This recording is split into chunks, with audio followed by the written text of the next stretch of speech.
Assalamualaikum warahmatullahi wabarakatuh. Alhamdulillahilladzi arsala rasulahu bil huda wa dinil haq liyudhhirahu 'alad dini kullih wa kafaa billahi syahida. Asyhadu an la ilaha illallah wahdahu la syarikalah wa asyhadu anna Muhammadan abduhu wa rasuluhu la nabiyya ba'dah. Allahumma sholli ala Muhammad wa ala alihi wa ashabi ajmain, amma ba'd.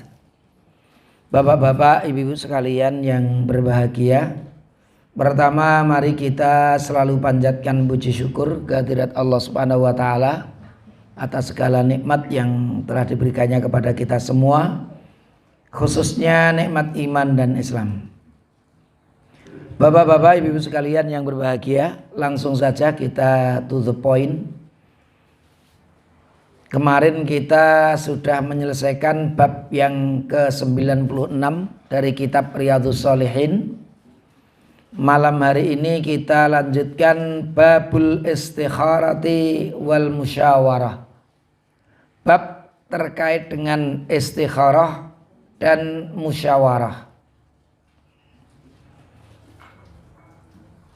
Imam An-Nawawi di dalam kitab Riyadhus Shalihin menyebutkan ada dua ayat dan satu hadis. Yang pertama firman Allah, a'udzubillahi minasyaitonirrajim, wa syawirhum fil amri. Syawara yusyawiru syawir, dan musyawarahkanlah fil amri, di dalam memutuskan perkara. Ini langsung ada firman dari Allah agar kalau kita memutuskan suatu perkara itu dilakukan dengan cara musyawarah. Di dalam ayat yang lain juga semakna, wa amruhum syura bainahum, dan perkara mereka diselesaikan dengan bermusyawarah di antara mereka. Di sinilah pentingnya ada musyawarah. Maka ketika ada organisasi, ada kelompok, itu sangat penting untuk memutuskan perkara itu dilakukan secara bermusyawarah, tidak sendiri-sendiri. Maka dalam hal ini berijtihad pun juga akan lebih sempurna lagi kalau dilakukan dengan cara musyawarah. Maka ada istilah, kalau ijtihad itu ada ijtihad fardhi, ijtihad yang dilakukan oleh seseorang, jadi sendirian. Dulu para imam madhab pun juga masuk jenis fardhi ini. Jadi para imam madhab berfatwa, berijtihad, kemudian ijtihadnya atau cara berijtihadnya kemudian diikuti oleh pengikut-pengikutnya, murid-muridnya, dan seterusnya. Ini banyak dilakukan dengan cara fardhi. Maka dengan berkembangnya permasalahan, juga semakin beragamnya permasalahan, semakin rumitnya permasalahan, memang juga dianjurkan dalam berijtihad itu pun dilakukan dengan cara bermusyawarah bersama-sama atau ijtihad jama'i, secara berjamaah. Kalau di lingkungan Muhammadiyah itu, kalau majelis tarjih dan tajdid itu kalau mau memutuskan suatu perkara hukum, maka dilakukan dengan cara bermusyawarah lewat muswil, mamanya musyawarah wilayah tarjih, atau munas tarjih, musyawarah nasional. Karena saya punya pengalaman menghadiri munas tarjih. Waktu itu diadakan di Palembang, di Universitas Muhammadiyah Palembang. Saya mewakili majelis tarjih dan tajdid dari Jawa Tengah, dan semua provinsi diundang, masing-masing provinsi 3. Di sana nanti membahas beberapa permasalahan yang sudah dipersiapkan. Nah, seperti itu. Jadi perkara itu diputuskan dengan cara bermusyawarah. Bukan berarti kemudian ijtihad fardhi tidak boleh, boleh saja. Tapi dengan dimusyawarahkan, insya Allah nanti akan lebih komprehensif lagi. Karena biasanya masing-masing orang itu punya pemikiran yang agak berbeda atau mungkin melihatnya dari sisi yang berbeda, sehingga ketika dimusyawarahkan semua sisi mudah-mudahan dibahas sehingga hasilnya bisa lebih komprehensif atau lebih utuh. Itulah bapak-bapak, ibu-ibu sekalian yang berbahagia terkait dengan pentingnya bermusyawarah di dalam memutuskan perkara. Bahkan terkait dengan sederhana pun kalau kita putuskan dengan cara bersama itu akan lebih baik. Jadi kebersamaan ini menjadikan putusan-putusan itu akan enak untuk semuanya, lebih banyak orang. Nah kalau sendirian kadang-kadang lain kepala itu lain pula pendapatnya. Bapak-bapak, ibu-ibu sekalian yang berbahagia, kemudian satu hadis yang ditampilkan oleh Imam An-Nawawi di dalam bab ini, hadis yang sahih yang diriwayatkan oleh Imam Bukhari, tapi hadis ini tentang istikharah. Maka temanya tadi musyawarah dan istikharah. Ayatnya dua ayat tadi tentang musyawarah. Ini hadisnya yang beliau sebutkan ini tentang istikharah. Hadisnya sahih diriwayatkan oleh Imam Bukhari. An Jabir, dari sahabat Jabir, maksudnya Jabir bin Abdullah radhiyallahu anhu. Qala, beliau pernah berkata atau bercerita, karena Rasulullah sallallahu alaihi wasallam yu'allimunal istikharata. Dulu Rasulullah itu pernah mengajarkan kepada kita ini istikharah. Istikharah itu tolabul khair, meminta yang baik kepada Allah, minta yang terbaik kepada Allah Subhanahu wa taala. Fil umuri kulliha, untuk semua perkara.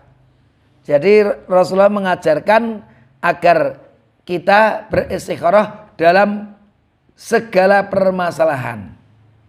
Kasurati fil Quran, seperti Rasul mengajarkan surah-surah di dalam Al-Quran. Yaqulu, beliau bersabda, idza hamma ahadukum bil amri, apabila salah satu dari kalian memiliki himmah. Himmah itu niat yang kuat. Bil amri, terhadap suatu urusan, permasalahan. Fal yarka rak'ataini, hendaknya dia rukuk 2 rakaat. Artinya sholat 2 rakaat. Min ghairil faridah, dan itu bukan sholat wajib. Jadi untuk berdoa istikharah ini dianjurkan, disunahkan untuk memulainya dengan 2 rakaat yang itu bukan wajib. Summa liyakul, kemudian setelah itu hendaknya berdoa. Artinya setelah 2 rakaat yang sunnah itu berdoa. Rakaat yang sunnah ini umum. Maka karena umumnya rakaat ini yang bukan fardhu ini bisa diartikan sholat-sholat sunnah, baik itu yang rawatib maupun yang ghairu rawatib, baik itu qobliyah maupun ba'diyah, monggo. Kalau kita ingin kita menghadapi sesuatu, ada pilihan, kita mau sholat zuhur rawatib dulu, qobliyah 2 rakaat, kemudian doa istikharah. Atau setelah sholat zuhur 2 rakaat tadi ba'diyah, kemudian setelah itu kita berdoa istikharah. Atau yang ghairu rawatib, seperti kita masuk masjid, kita tahiyatul masjid, habis itu kita beristikharah ini. Boleh melakukan doa. Atau setelah kita berwudu, kemudian kita sholat 2 rakaat, kemudian setelah itu kita berdoa ini. Ini yang kita sebut dengan doa istikharah. Hendaknya dia berdoa. Apa itu doanya? Allahumma ya Allah, inni astakhiruka bi'ilmika. Sesungguhnya aku minta engkau pilihkan yang terbaik. Bi'ilmika, dengan ilmu engkau yang maha sempurna. Kira-kira begitu. Bi'ilmika, ini dengan ilmu engkau ya Allah. Wa astaqdiruka biqudratika, dan aku minta dengan kekuasaanmu itu sesuatu yang baik. Wa as'aluka min fadlikal azim, dan aku memintamu min fadlikal azim, dari keutamaanmu yang mulia, yang agung. Fa innaka taqdiru wala aqdir, karena sesungguhnya engkau punya kekuasaan, punya kemampuan, wala aqdir, sedangkan aku tidak punya kemampuan. Wa ta'lamu wala a'lam, dan engkau mengetahui mana yang terbaik, wala a'lam, sedangkan aku tidak mengetahui. Wa anta 'allamul ghuyub, dan engkau wahai Allah benar-benar mengetahui perkara-perkara yang gaib. Kemudian kita melanjutkan doa kita. Allahumma ya Allah, in kunta, jika engkau ta'lamu mengetahui, anna hadzal amra khairun li, bahwa perkara ini baik untukku, fi dini, untuk agamaku, wa ma'asi, dan untuk hidupku di dunia ini, wa akibati amri, dan untuk akibatnya nanti setelah mati, setelah kita hidup setelah mati nanti di alam barzah, di alam akhirat itu.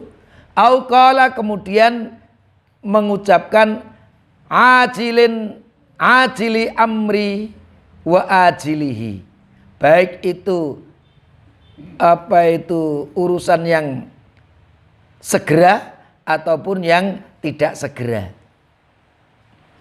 Faktur huli wa yassir huli, maka takdirkanlah itu untukku dan mudahkanlah itu untukku. Summa barik li fihi, kemudian berkailah kami dalam hal itu. Wa in kunta ta'lamu, dan jika engkau mengetahui wahai Allah, anna hadzal amra, bahwa perkara ini syarrun li, jelek atau buruk untukku, fi dini, untuk agamaku, wa ma'asi, dan untuk hidupku di dunia ini, wa akibati amri, dan akibatnya nanti yaitu setelah hidup di dunia nanti. Au qala ajili amri wa ajili, baik perkara yang ajil, yang segera ataupun yang tidak. Fasrifhu anni, maka jauhkanlah perkara itu dariku. Wasrifni anhu, dan jauhkanlah aku darinya. Waqdur liyal khaira, kemudian takdirkanlah kami yang baik. Haitsu kana, dimanapun yang terbaik itu ada. Artinya meskipun dengan yang terbaik itu dengan tidak, umpamanya begitu, maka ya yang tidak itu tadi. Summa radzini bihi, kemudian berilah kami ridhomu dengan itu. Qala, kemudian Rasul melanjutkan atau bersabda, yusammi hajatahu, dia menyebutkan hajahnya. Hajahnya umpamanya ingin melanjutkan kuliah di mana ini, mau di UNS atau di UMS atau di UGM, seperti itu. Itu kita bisa beristikharah untuk meminta yang terbaik kepada Allah Subhanahu wa taala. Atau mungkin mau ngambil jurusan, mau jurusan matematika atau jurusan IPA atau jurusan apa namanya, seperti itu. Itu juga bagian dari yang bisa kita istikharai. Bapak-bapak, ibu sekalian yang berbahagia, para ulama menyebutkan ada beberapa hal yang penting terkait dengan istikharah ini, harus kita perhatikan. Yang pertama, bapak-bapak, ibu-ibu, istikharah itu disyariatkan dalam hal yang ragu-ragu mengenai sesuatu yang mubah. Bukan urusan halal haram, bukan masalah wajib atau haram. Kalau wajib haram jelas. Ini saya ini pilih susu atau minuman keras, khamr, nggak perlu istikharah, itu harus dipilih susu, jangan pilih khamr. Nah, itu seperti itu. Atau mungkin seorang wanita mau dilamar, yang satu ini cowoknya itu kafir, Kristen, non muslim, yang satunya muslim taat, nggak perlu istikharah itu. Pilihannya sudah jelas itu.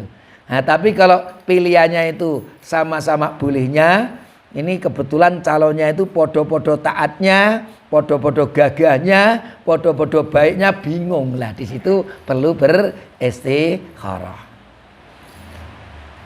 Bapak-bapak, ibu, itu yang pertama. Poin yang kedua, hendaklah setelah istikharah itu kita melakukan perbuatan yang menjadikan hati kita itu tenang. Jadi menjadikan hati kita itu tenang untuk dunia dan akhirat kita. Jangan terpengaruh dengan perasaan ketika kita belum istikharah. Perasaan itu harus ditinggalkan. Ini yang menjadikan saya tenang itu yang mana? Karena kalau nanti sebelum istikharah sudah punya pilihan, gundungo engko sesuai dengan yang dia pilih itu namanya bukan istikharah itu. Saat durunge istikharah wis milih bae ini kan itu. Jadi sebelum milih itu istikharah dulu baru nanti milih. Bukan wis sebelum istikharah duwe pilihan dulu. Apapun yang terjadi nanti ya pokoknya iki mau diistikharah ya itu nanti namanya kita tidak beristikharah. Benar-benar menyerahkan kepada Allah Subhanahu wa taala. Yang ketiga yang sangat penting juga, tidak disyaratkan adanya mimpi setelah istikharah itu. Jadi apa itu tidak harus ada mimpi. Karena kadang-kadang ada menyebut nanti kan akan mimpi kamu, tidak ada kaitannya dengan mimpi istikharah itu. Jadi ketenangan hati, tapi cara berpikir kita bukan mengikuti perasaan, tapi yang terbaik untuk dunia dan akhirat kita. Yang kita pahami dalil-dalilnya, ayat-ayatnya, hadis-hadisnya, bukan perasaan kita. Bapak-bapak ibu sekalian yang berbahagia, karena memang kalau sama itu, kalau mimpi itu ya biasanya mungkin orang karena sudah suka dengan seseorang gitu ya, itu mimpi terus mau diistikharah sing teko ya mimpine kuwi kan itu. Nah, itu jadi bukan karena mimpi juga, tapi karena ketenangan hati itu tadi, kemantapannya untuk mikirnya untuk dunia dan akhirat, tidak sekedar untuk dunia saja. Yang keempat, apabila setelah beristikharah dengan sungguh-sungguh dan ternyata pilihannya kok ketoknya kurang baik, maka hendaknya tetap berserah diri kepada Allah Subhanahu wa taala. Jadi apa itu, jangan sampai kita ada rasa menyesal, apalagi kemudian suudzon kepada Allah. Wah aku istikharah pirang-pirang biak ini sing dadi pasanganku guru kok ngene kan gitu. Nauzubillahi min dzalik. Itu jangan seperti itu. Apapun yang kalau kita ada istikharah umpamanya ternyata pasangan kita punya banyak kekurangan, tetap kita harus berkhusnudzon kepada Allah. Pasti ini tetap yang terbaik untukku. Kita perlu membaca surah apa itu Al-Baqarah ayat 216. A'udzubillahi minasyaitonirrajim. Wa asa an takrahu syai'an wa huwa khairun lakum wa asa an tuhibbu syai'an wa huwa syarrul lakum. Boleh jadi kamu membenci sesuatu padahal itu baik bagimu. Atau sebaliknya, boleh jadi kamu menyukai sesuatu padahal itu sebenarnya buruk bagimu.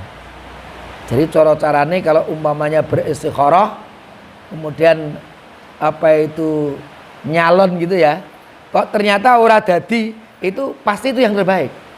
Timbangnya dadi malah korupsi dan macam-macam kan itu. Bisa saja. Jadi tidak jadi itu malah lebih baik baginya. Itu kalau kita dengan istikharah. Artinya apa? Istikharah itu bapak-bapak ibu-ibu, istikharah itu kan doa. Maka ketika kita sudah berdoa kepada Allah, sudah berserah diri kepada Allah, ketika terjadi itu pasti kita berkhusnudzon, itulah yang Allah pilihkan yang terbaik untuk saya. Kalau ada kekurangan, kita melihat sisi positifnya. Nah seperti itu. Umpamanya dengan pasangan, kok bahannya begini, pasti di balik kekurangan itu pasti punya nilai-nilai positif. Nah, itu pasti punya nilai-nilai positif. Itulah bapak-bapak ibu sekalian yang berbahagia. Dan sekali lagi, karena istikharah ini adalah doa, maka kita bisa mengulang-ulang sebanyak-banyaknya. Bahkan dalam doa itu kita tidak boleh tergesa-gesa. Apa tuh arti orang yang tergesa-gesa dalam berdoa itu? Yaitu mereka yang ketika berdoa wis ping 10, ping 20, ping 100, kok bae ini ora enek jawaban. Kok kita yes, seperti yang kita harapkan kok tidak ada. Itu artinya kita tidak boleh berputus asa. Kita tidak boleh apa itu tidak sabar di dalam berdoa. Maka doa itu kalau sepanjang hidup kita doakan kok kita durung, itu bisa jadi doa kita nanti ditangguhkan oleh Allah ketika kita sudah di akhirat nanti. Mudah-mudahan kita masuk surga dan ternyata semua yang kita minta tadi semuanya diberikan oleh Allah di situ. Tapi memang juga kadang-kadang doa itu langsung dikabulkan oleh Allah Subhanahu wa taala. Atau doa itu berupa apa? Berupa kalau musibah itu tidak kembali berulang menimpa kita lagi. Tapi dalam berdoa itu kita harus ada husnudzon di dalamnya. Di dalam berdoa kita harus ada kesabaran di dalamnya. Dan memang doa itu harus yang baik-baik.